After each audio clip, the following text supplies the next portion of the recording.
Hello everyone. So here we are back with another video from our history text. So basically हमने पुरानी वाली class में Mughal empire वाला lesson start कर दिया था, जहाँ हम लोग ऑलरेडी इसका इंट्रोडक्शन सेक्शन देख चुके थे कि जो ये मुगल्स थे वो कहाँ से आए थे और कहाँ से बिलोंग करते थे। तो जब हम इनकी दो डायनेस्टीज पढ़ रहे थे तो वहाँ हम लोगों ने चंगेज खान की और तैमूर डायनेस्टीज के बारे में ऑलरेडी डिस्कस कर लिया था।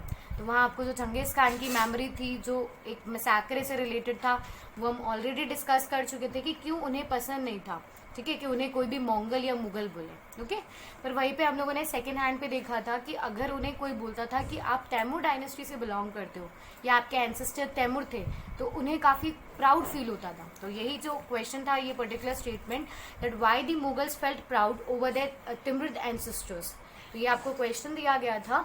ठीक है, तो let's start our class with this answer. तो देखो बेटा, स्टार्टिंग में हुआ क्या था कि 1398 के अंदर, ठीक है, तो ये जो तैमूर थे, अब तैमूर को अगर आप समझने की कोशिश करोगे एक्चुअली कि तैमूर कौन थे, तो हमारे इंडिया में जो मुगल डायनेस्टी स्टार्ट हुई है वो बाबर के साथ शुरू होती है ना।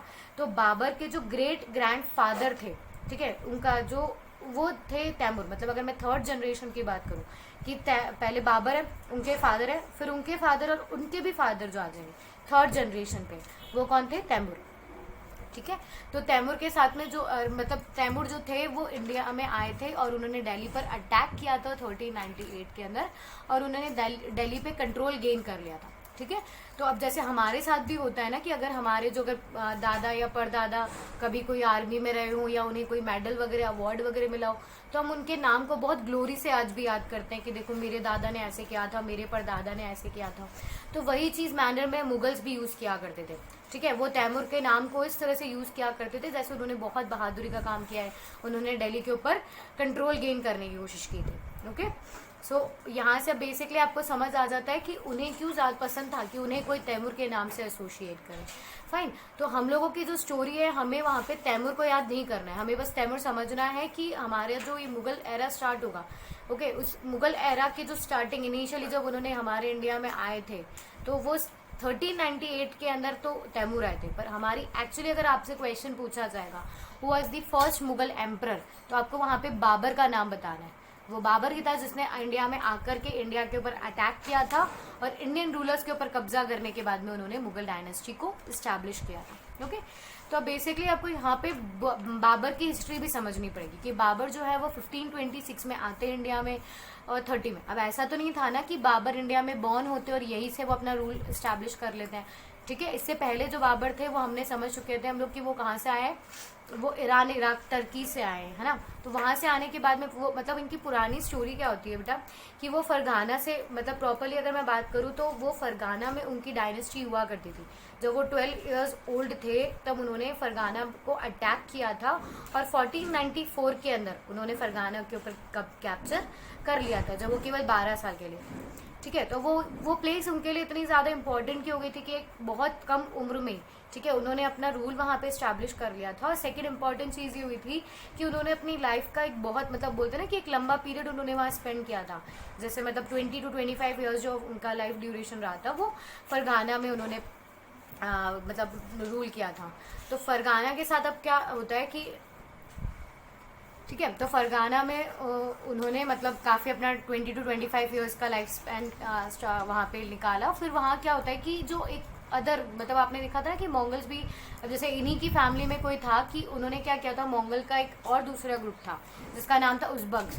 अब इन्होंने उज़्बक्स ने क्या किया था कि इनके अगेंस्ट उन्होंने, मतलब बोलते ना कि धोखा देने की कोशिश किया था बाबर को।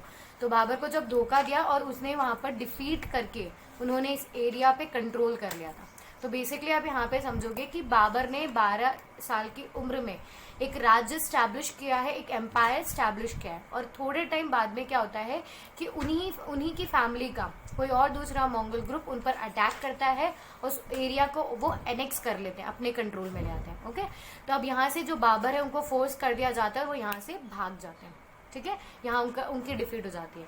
अब क्या होता है कि बाबर वहाँ से जो उनका जो नेटिव प्लेस थी, अब वो वहाँ से जो उन्होंने जिस एम्पायर पे 20 से 25 साल तक काम किया था उस एम्पायर से अब उन्हें भागना पड़ता है। ठीक है, अब वो भाग करके जाते हैं सफीगन नाम के एक एम्पायर के अंदर, वहाँ के राजा के पास वो जाते हैं और वहाँ पर बैठ करके वो अपनी पावर्स को रिस्टोर करने की कोशिश करते हैं ठीक है। और पावर्स रिस्टोर करने के बाद में 1504 के अंदर क्या होता है कि वो काबुल पर अटैक करते हैं और वहां पर अपनी एम्पायर को स्टैब्लिश कर देते हैं। ठीक है, तो काबुल वाली चीज भी समझ आ गई। बहुत इंपॉर्टेंट होता है कि 15 इंडिया में आने से पहले वो कहाँ थे, काबुल में थे, उन्होंने अपना एम्पायर वहां पे स्टैब्लिश कर लिया था। ओके, फिर अब 1504 के बाद में जब वो काबुल में थे तो उनकी नज़र ना इंडिया की तरफ आती है और उनको ये रिमाइंड होता है कि यार जो मेरे ग्रेट ग्रैंडफादर थे, ठीक है, उन्होंने इंडिया में अटैक किया था, दिल्ली सल्तनत पे अटैक किया था और उन्होंने वहाँ पे एम्पायर मतलब बोलते ना कि एक जीत वहाँ पे अटेन करी थी उन्होंने।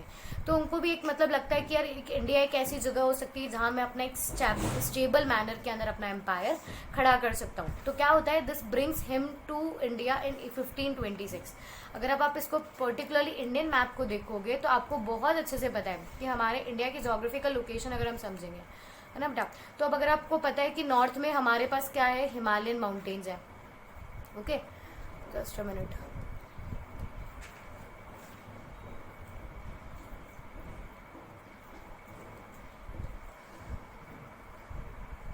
ठीक है, ये जो नॉर्थ वाला एरिया आपको दिख रहा है, यहाँ पे हमारे पास क्या है, हिमालयन माउंटेन्स है। और अगर मैं बिलो साउथ में आ जाऊँ तो हमारे पास तीनों तरफ से वाटर बॉडीज से कवर्ड है। आइदर साइड पे हमारे पास एक ईस्ट में हमारे पास बे ऑफ बंगाल है, वेस्ट में अरेबियन सी है एंड साउथ में हमारे पास इंडियन ओशन है। तो यहाँ से अगर कोई भी अटैक करने आएगा तो पहले खुद ही पानी में डूब जाएगा। कमिंग टू राजस्थान वाली बाउंड्रीज पे, गुजरात वाली बाउंड्रीज में अगर मैं बात कर लूँ तो यहाँ पर भी डेल्टाज है, रन ऑफ कच्छ वाले जो एरियाज आ जाते हैं। तो यहाँ कुछ ऐसा थोड़ा बहुत एरिया था जहाँ पर भी अटैक करना इतना ईजी नहीं था। तो अगर मैं इसको पर्टिकुलरली समझूँ, ठीक है, तो ये केवल यहाँ वाला जो फ्रंट है, ठीक है, ये ओपन रहता था। अगर आप हिस्ट्री में भी कभी भी पढ़ते हो तो मेजर ऑफ जो मतलब अटैक्स इंडिया में हुए थे पुराने टाइम के अंदर, ठीक है, जो दिल्ली सल्तनत वगैरह पे जिन पे भी जितने भी अटैक्स हुए थे वो इसी नॉर्थ वेस्टर्न फ्रंट से हुआ करते थे। ठीक है, वो समझ में भी आता है कि एक तरफ माउंटेन्स हैं, ये बाकी तरफ जो है वो पानी है, तो एक ही फ्रंट उनको मिलता था जहाँ वो आते थे। और आप इवन अपनी फर्दर क्लासेस में भी पढ़ने वाले हो कि हिमालय से ना काफ़ी रिवर्स आती है, काफ़ी रिवर्स ड्रेन करती है। तो इस पर्टिकुलर एरिया के अंदर भी इंडस हुई, गंगा हुई, वो फ्लो करती थी। इनकी काफ़ी ट्रिब्यूटरीज, छोटी छोटी रिवर्स जो थी वो यहाँ फ्लो करती थी। तो यहाँ से जब कोई भी इन्वेडर आता था वो यहाँ से एंटर होने के बाद में इन रिवर्स को क्रॉस करता था और वो सबसे पहली जो इंपॉर्टेंट लोकेशन पे जहाँ वो पहुँचता था वो मैक्सिमम टाइम में पानीपत होती थी। ठीक है, you should also know that Panipat is a place in Haryana. Okay, तो मैक्सिमम आप जो वॉर पढ़ने वाले हो, समझने वाले हो, वो आपको कहाँ मिलने वाली है, हरियाणा में। It is somewhere here if you will see. Okay, यहाँ पर कहीं आएगा हमारे पानीपत की लड़ाइयाँ। तो सबसे पहला जो बैटल ऑफ पानीपत हुआ था, वही मैं बाबर वाली स्टोरी आपको समझा रही थी कि उन्होंने काबुल पर अपना कैप्चर कंट्रोल कर लिया था। फिर उन्हें लगता है कि यार मैं इंडिया में अपनी मतलब क्या कर सकता हूँ, अपनी परमानेंट टेरिटरी में इंडिया को बना सकता हूँ। तो 1526 में वो आते हैं और आते वक्त जब वो आते हैं तो वो पानीपत तक तो पहुंच जाते हैं। फिर पानीपत में उनको रोकने के लिए, ऐसा तो था नहीं ना कि लोग उनके लिए वो कारपेट लगा के बैठे थे, ढोल वगैरह से उनका वेलकम कर रहे थे, नहीं ना, उनको भी किसी ने ना किसी तो रोका होगा किसी ने। तो उस टाइम पे इंडिया में दिल्ली सल्तनत चल रही थी। दिल्ली सल्तनत में भी कौन सी डायनेस्टी थी, लोधी डायनेस्टी। और उस लोधी डायनेस्टी के अंदर रूलर थे इब्राहिम लोधी। ओके, तो इब्राहिम लोधी इनको रोकने की कोशिश करते हैं और 1526 में फर्स्ट बैटल ऑफ पानीपत लड़ा जाता है। और उस टाइम पे इब्राहिम लोधी जो थे वो डिफीट हो जाते हैं विद रीजन।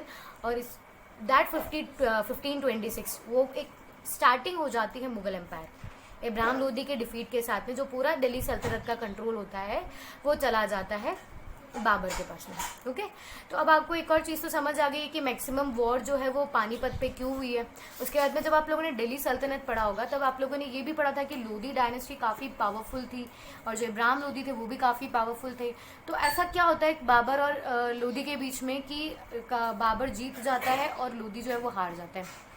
ठीक है, तो आपको ये वापस से चीज़ समझनी है कि अब इस टाइम पे क्या हुआ था बेटा कि बाबर जो था ना वो अपने साथ बहुत ज़्यादा एनिमल्स, मतलब उसके पास एक काफ़ी अच्छी आर्मी तो थी ही सही, पर उसके साथ में वो एनिमल्स भी लेकर के आया करता था। ठीक है, और एनिमल्स के साथ में उसको सबसे अच्छा प्लस पॉइंट उसके पास था कि उसकी आर्मी में उसके पास कैनन्स थे। अब कैनन्स का मतलब अगर आप समझोगे तो उसके पास ये तोप थी, लिख रहा होगा पिक्चर में भी आपको कि किस तरह से वो तोप का यूज़ किया करते थे।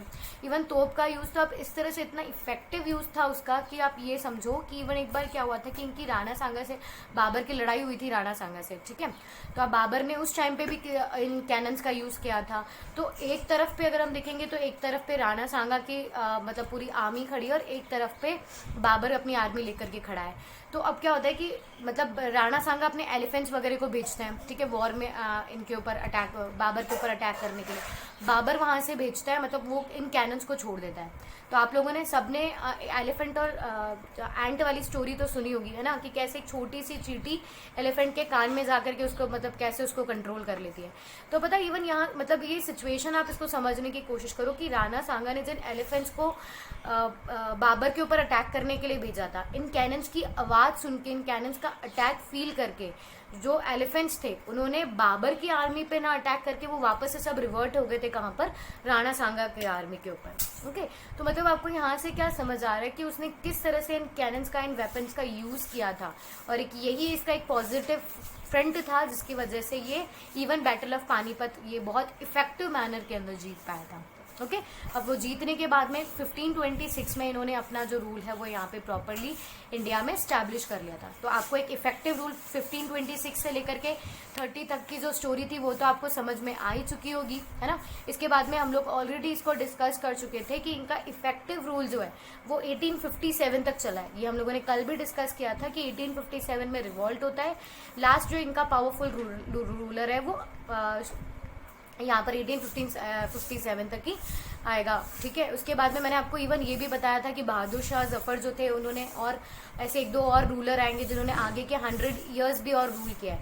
पर आपको ये ध्यान रखना है कि 1857 में जो थे उनका बस लास्ट इफेक्टिव रूलर थे यहाँ तक। इसके बाद में जितने भी रूलर्स आएंगे, ठीक है, उनके बाद में मुगल एम्पायर बढ़ नहीं रहा, एक्सपैंड नहीं हो रहा है, वो छोटा ही होता जा रहा है। ओके, तो ये पर्टिकुलर स्टोरी थी जो आपको यहाँ से समझनी थी। और आगे अभी जो मुगल एम्पायर स्टैब्लिश हुआ है, तो मैंने अभी बताया था कि सब इनका वेलकम करने के लिए तैयार नहीं थे, है ना। ऐसा नहीं था ढोल नगाड़ों के साथ खड़े आ जाओ मुगल्स, हम तुम्हारा वेलकम कर रहे हैं। तो यहाँ हमारे इंडिया के जो पर्टिकुलर रूलर्स थे उनका क्या बिहेवियर था, उनका क्या रिलेशन डेवलप हुआ है मुगल्स के साथ में, वही पर्टिकुलर हमको इस चैप्टर के अंदर पढ़ना है। Okay, so that's it for today. Thank you everyone.